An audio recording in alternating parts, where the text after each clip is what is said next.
नारायण नारायण नारायण नारायण। गुल्लक। दोस्तों वैसे मैं कभी टी वेब की सीरीज़ मिस नहीं करता, पर पता नहीं ये वेब सीरीज़ मुझसे कैसे छूट गई थी देखना। 2019 में इसका पहला सीज़न रिलीज़ हुआ था और अभी 2021 में जनवरी में इसका दूसरा सीज़न रिलीज़ हुआ है। दोनों में 5-5 एपिसोड्स है। पहले सीज़न को डायरेक्ट किया था अमृत राज गुप्ता ने और उसके लेखक थे, राइटर थे निखिल विजय मोटघरे।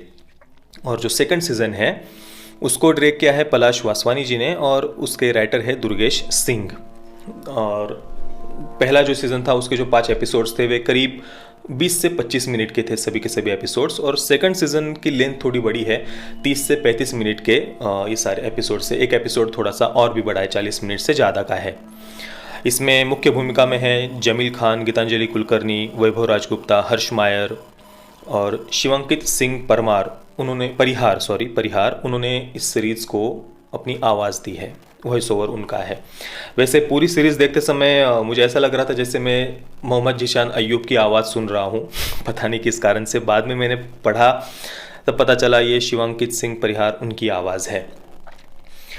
अब देखिए, मैंने कुछ भी मैटर इस वेब सीरीज़ के लिए लिखा नहीं है, क्योंकि कुछ वेब सीरीज़ ऐसी होती है कि वो एक प्रकार से इमोशन बन जाती है या हम उससे इस प्रकार से अंदर से कनेक्ट हो जाते हैं, जुड़ जाते हैं उसके कैरेक्टर से कि उसके लिए फिर वो टेक्निकल बातें बैठकर बोलना लिखना ये बातें उसके लिए फिर मायने नहीं रखती। वो एक प्रकार से हमारी भावनाओं से हम जुड़ जाते हैं और फिर जो अंदर से बात निकलती है दिल से, हृदय से, वो ज़्यादा मैटर करती है।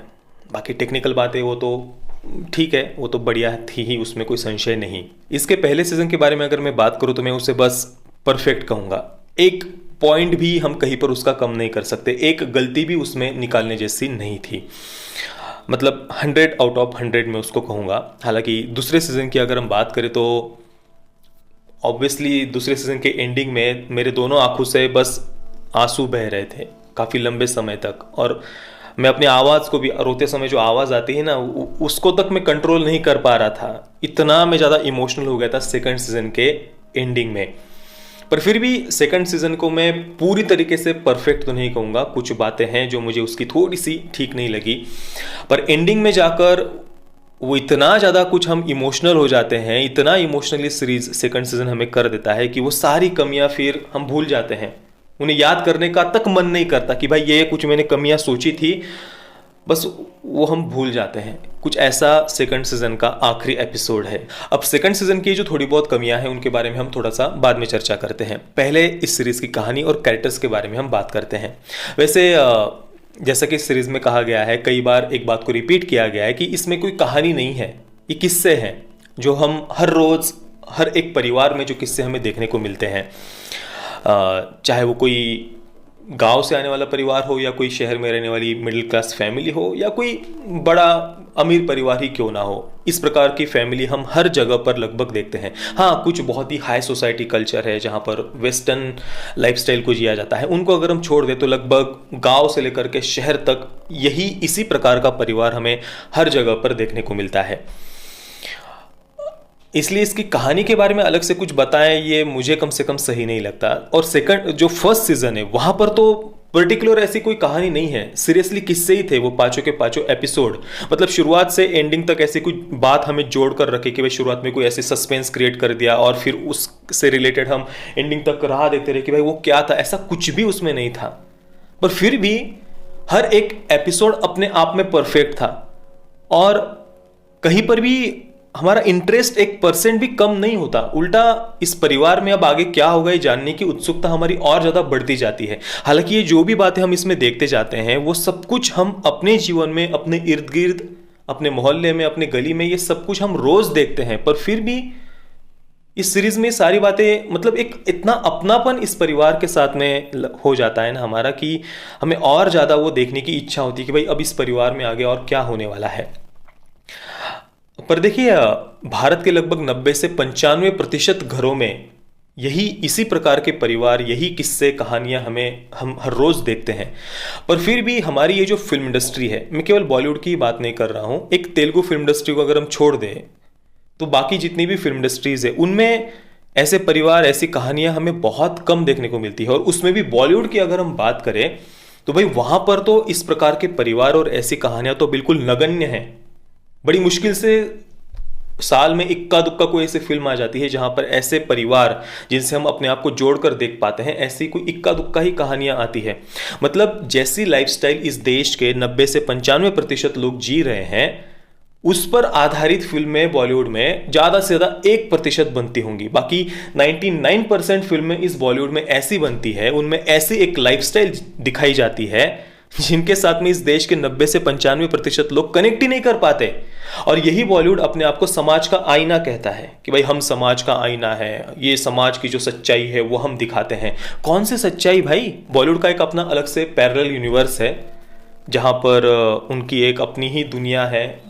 जैसे कि भारत एक बहुत ही साफ सफाई वाला देश है, भारत के जो गांव है या जो मिडिल क्लास फैमिलीज है, उनको जब इस बॉलीवुड में दिखाया जाता है तो बस पेट्रियार्की को रिप्रेजेंट करने के लिए मिडिल क्लास फैमिलीज को और भारत के गांवों को हमेशा से दिखाया जाता है कि भाई यहाँ पर ऐसे जो छोटे गांव में रहने वाले लोग होते हैं या मिडिल क्लास फैमिलीज होती है, उनमें बस बेटियों पर अत्याचार हो रहा है, वो बस बच्चियों को पटक पटक कर मार रहे हैं, उनके अंदर कोई हृदय नाम की चीज़ ही नहीं है, वो बस दरिंदे हैं, अपने बच्चों के सपनों को कुचल रहे हैं। इस प्रकार से ज़्यादातर ऐसे ये सब दिखाने के लिए, इस सो कॉल्ड पेट्रियार्की दिखाने के लिए हमेशा से बॉलीवुड के द्वारा भारत के गांवों का और इस प्रकार की मिडिल क्लास फैमिलीज का बस यूज किया जाता है, उनको स्टेरियोटाइप किया जाता है। पर ऐसे रियल फैमिलीज जिनमें रियल कहानियां हो, किस्से हो, वो तो बस नगण्य है, बिल्कुल नगण्य। और इसीलिए दोस्तों आपने देखा हो कि बॉलीवुड का ये जो पैरेलल यूनिवर्स है जहां पर ये सो कॉल्ड पेट्रियार्की एग्जिस्ट करती है, इस बॉलीवुड के पैरेलल यूनिवर्स पर आधारित कोई फिल्म वेब सीरीज बनाई जाती है जहां पर लोग बस जातिवादी मानसिकता से ग्रसित हो चुके हैं, तलवारें लेकर घूम रहे हैं, एक दूसरे के गले काट रहे हैं, बच्चियों की बस पटक पटक कर हत्या कर रहे हैं, अपने ही घर में बेटियों को मार रहे हैं। अब बस हत्या, लूट और बलात्कार ऊपर वो किए जा रहे हैं, वैवाहिक बलात्कार किए जा रहे हैं। ऐसे इस बॉलीवुड के पैरेलल यूनिवर्स पर आधारित कोई फिल्म वेब सीरीज बनाई जाती है तो तुरंत उसे इंटरनेशनल रिकॉग्निशन मिल जाता है, अवार्ड्स की बौछार हो जाती है उस फिल्म वेब सीरीज पर, और उस फिल्म वेब सीरीज को यह कहा जाता है कि ये रियल इंडिया है, ये भारत की सच्चाई इसमें दिखाई गई है। पर गुल्लक जैसी वेब सीरीज जिसमें सही मायने में भारत की सच्चाई दिखाई गई होती है, उनको उस प्रकार का वो रिकॉग्निशन नहीं मिल पाता। हाँ, अब एक वेल मेड वेब सीरीज है तो उसे कोई गलत भी नहीं कह पाता, खराब भी नहीं कह पाता, पर जो एप्रिसिएशन मिलना चाहिए, जो रिकॉग्निशन मिलना चाहिए, वो ऐसी वेब सीरीज को नहीं मिल पाता। परसों रात को मैंने इस सीरीज को अपनी पत्नी के साथ में बैठकर देखा और काफी लंबे समय के बाद में मैंने ऐसी कोई सीरीज देखी जिसके दोनों के दोनों सीजन्स को मैंने एक साथ में बैठकर कंप्लीट किया, एक साथ में। बीच में गैप लेने की तक इच्छा ही नहीं हुई। शाम को मैंने इसका सीजन 1 शुरू किया और रात को बस 1-1:30 बजे तक, बीच में भोजन वगैरह किया था, 1-1:30 बजे, करीब 1 बजे मैंने इसके दोनों के दोनों सीजन्स कंप्लीट कर दिए थे। और मेरी पत्नी का अगर मैं आपको उसका रिएक्शन या एक्सपीरियंस बताओ तो वो भी सीजन 2 के एंडिंग में उसके भी दोनों आंखों से आंसू बह रहे थे। ऐसी परिवार के साथ में बैठने जैसी कोई वेब सीरीज या फिल्में तो आजकल यार देखना ही, मतलब देखने को ही नहीं मिलती। सो कॉल्ड फैमिली फिल्में आजकल बॉलीवुड में कैसी बनती है, कूली नंबर 1 या जुड़वा 2 जो वरुण धवन की आई थी, वो इतनी डिस्गस्टिंग होती है कि परिवार के साथ में बैठकर देखने जैसा उसमें कुछ होता ही नहीं। वो क्या फालतू के वल्गर डांस, वो कीस और वो कहाँ हाथ मार रहे हैं, ये फैमिली फिल्में हैं बॉलीवुड की। वाह। अब मैंने जो आपको सेकंड सीजन में कुछ थोड़ी सी कमियां थी ऐसा कहा था, उस बारे में हम थोड़ी सी चर्चा करते हैं। अब देखिए, सबसे एक मुख्य कमी जो हमें सेकंड सीजन में जो लगती है वो है उसकी लेंथ। पहला सीजन जैसे एकदम बिल्कुल क्रिस्प था, वहां पर एक सिंगल सीन को भी हम ये नहीं कह सकते कि भाई इसकी कोई आवश्यकता नहीं थी। पर सेकंड सीजन के पहले जो 4 एपिसोड्स थे वहाँ पर हाँ कुछ सीन्स को खींचा गया था, कुछ ऐसे डायलॉग्स थे जो बिल्कुल ही अननेसेसरी थे, जिनकी कोई आवश्यकता नहीं थी, थोड़ा सा ट्रिम किया जा सकता था सेकंड सीजन को। और कुछ ऐसे डायलॉग्स थे जो मुझे बिल्कुल भी सही नहीं लगे, जैसे कि भारत के जो मध्यम वर्गीय मिडिल क्लास फैमिलीज़ हैं वहाँ पर अगर जब लोग डर जाते हैं तो उनकी किराने के सामान में पूजा की सामग्री बढ़ जाती है जब लोग डर जाते हैं। या फिर पहले सीजन में जो शरद पूर्णिमा के जो त्यौहार को जिस प्रकार से बहुत ही एक किसी अंधश्रद्धा की तरह उन्होंने दिखाया कि भाई ये मिडिल क्लास फैमिलीज़ मतलब जैसे उनको वो बेवकूफ़ होते हैं इसलिए अमृत टपकने की राह देखते हैं शरद पूर्णिमा की रात को, एक बिल्कुल ही मतलब कोई अंधश्रद्धा हो शरद पूर्णिमा का त्यौहार, इस प्रकार से उसे दिखाया गया है। हालांकि शरद ऋतु में जो सूर्य की सीधी किरणें पड़ती है उससे हमारे शरीर में पित्त बढ़ जाता है, इसलिए हजारों वर्ष पहले से हमारे ऋषि मुनियों ने, पूर्वजों ने इस शरद ऋतु में श्राद्ध मनाने के लिए कहा है। जिस हमारे पूर्वजों को हम याद करते हैं, उनकी याद में खीर बनवाते हैं, बनाते हैं।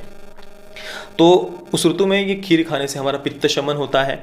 और ख़ास तौर पर शरद पूर्णिमा की रात को जब चंद्रमा बिल्कुल निकट होता है, उसके सीधे किरण पड़ते हैं, तो उन शरद पूर्णिमा के चंद्रमा के किरण जब खीर पर पड़ते हैं तो उससे स्वास्थ्य के भी कई सारे लाभ है। हमारा पित्त शमन होता है। उस पर अगर हम त्राटक करते हैं तो आंखों की कई सारी बीमारियां दूर होती है, बहुत सारे फायदे हैं। तो उसको एक अंधश्रद्धा की तरह देखना ये बिल्कुल गलत मुझे लगता है। इवन जो च्यवनप्राश बनाने के लिए च्यवन ऋषि जी ने जो उनकी जो विधि बताई गई है उसमें भी ये कहा गया है कि शरद पूर्णिमा के रात की बाद में ही आंवलों को तोड़ना चाहिए। उसकी भी एक अपनी विधि है, विधान है। और रही बात उस डरने वाले डायलॉग की, जहां पर यह कहा गया कि भाई मध्यम वर्गीय परिवार डर जाते हैं तब पूजा की सामग्री बढ़ती है, तो भाई हमारी तो सनातन संस्कृति ही ऐसी है जो डर से मुक्त होना सिखाती है। वो आपको किसी एक किताब से या किसी एक देवता से बांधती नहीं है कि भाई आपको इस किताब को फॉलो करना ही होगा या इस पुस्तक पर आप कोई प्रश्न ही नहीं उठा सकते। नहीं, हमारे संस्कृति में तो हम ईश्वर से भी प्रश्न पूछ सकते हैं। हमारे जितने भी शास्त्र है, ग्रंथ है, आप देख लीजिए ज़्यादातर शास्त्र और ग्रंथों में शास्त्रार्थ ही दिखाया गया है, जहाँ पर भगवान शिव जी से माता पार्वती प्रश्न पूछ रही है, या फिर कोई ऋषि भगवान शिव जी से प्रश्न पूछ रहे हैं, या फिर अर्जुन भगवान श्री कृष्ण से प्रश्न पूछ रहे हैं। तो हमारी संस्कृति ही ऐसी है जहाँ आप ईश्वर से भी प्रश्न पूछ सकते हैं। आपको किसी एक पर्टिकुलर पूजा पद्धति में बांधा नहीं जाता। यहाँ पर कर्मयोग भी है, ज्ञान योग भी है, भक्ति योग भी है, सांख्य योग भी है। 18 प्रकार के अलग अलग योग है। आप जिस प्रकार से चाहे उस प्रकार से अपने जीवन के अंतिम लक्ष्य को प्राप्त कर सकते हैं। और ये जितनी भी अलग अलग पूजा पद्धतियां हैं या फिर मार्ग हैं, उन सबका लक्ष्य एक ही है, ईश्वर प्राप्ति। और ईश्वर प्राप्ति मतलब कोई ऊपर बैठा हुआ है, उसको हमें प्राप्त करना है या उस तक हमें जाना है या उससे हमें डर कर रहना है। नहीं, उल्टा हमारी संस्कृति का जो अंतिम लक्ष्य है वो है अहम ब्रह्मास्मि तत्वमसि अयम आत्म ब्रह्म प्रज्ञानम ब्रह्म, यानी वो जो परब्रह्म परमात्मा तत्व है वो हम स्वयं हैं।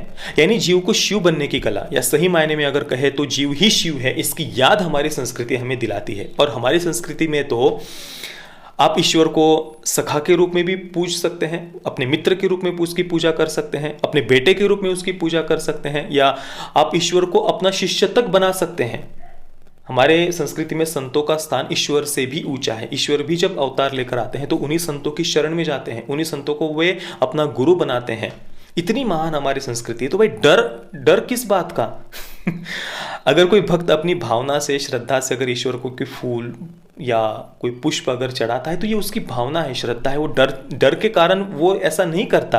तो ऐसी कुछ ये बातें हैं जिन्हें सीजन 2 में अवॉइड किया जा सकता था। इन डायलॉग्स की बिल्कुल भी कोई आवश्यकता नहीं थी। पर जैसा कि मैंने आपको पहले बताया, इस सेकंड सीजन का जो आखिरी एपिसोड था वो इतना हमें इमोशनल कर देता है, इतना हमें इमोशनल कर देता है कि वहाँ पर आने के बाद में ये पहले हमने जो कुछ भी इसकी कमियां वगैरह सोची होती है वो हम सब कुछ भूल जाते हैं। यानी वो कवर अप कर लेता है आखिरी एपिसोड, वो जो भी कमियां इसकी थी उन सबको।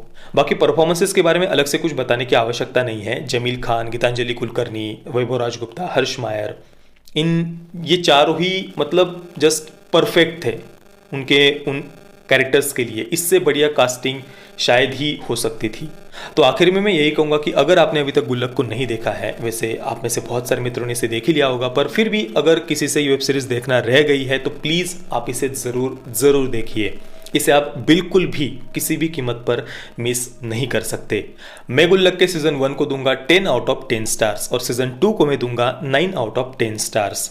पेरेंटल गाइडेंस की कोई भी आवश्यकता नहीं है। इसमें कोई sex, nudity, violence, strong language ऐसा कुछ भी नहीं है। आप अपने पूरे परिवार के साथ में बैठकर खुशी खुशी इसे देख सकते हैं। और ये एक ऐसी वेब सीरीज है जिसे देखने के बाद में एक टूटता हुआ परिवार भी आपस में जुड़ जाएगा। एक ऐसी ये वेब सीरीज है, तो आप इसे बिल्कुल भी मिस नहीं कर सकते और अपने परिवार के साथ में ही इसे ज़रूर देखिए। बाकी आप सबका एक्सपीरियंस कैसा था इस वेब सीरीज़ को देखने के बाद में आप मुझे नीचे कमेंट में ज़रूर बताइए। जय श्री राम, वंदे मातरम।